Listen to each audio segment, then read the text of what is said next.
Hello everybody. So today I will talk about calculus. The topic today is about integration. So now I will show you how to answer.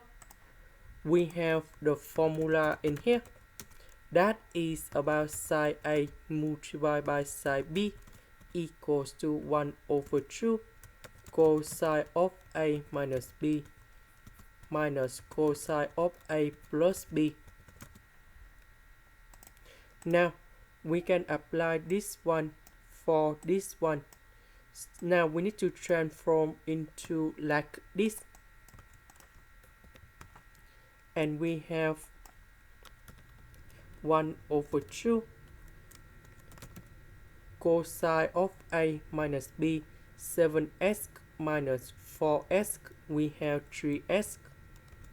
The next one, 7x plus 4x, we have 11x. The integration of cosine 3x, we have 1 over 3 sine 3x. The next one, that is about 1 over 11 sine 11x. And I will put about C. This is the end. Thank you for watching.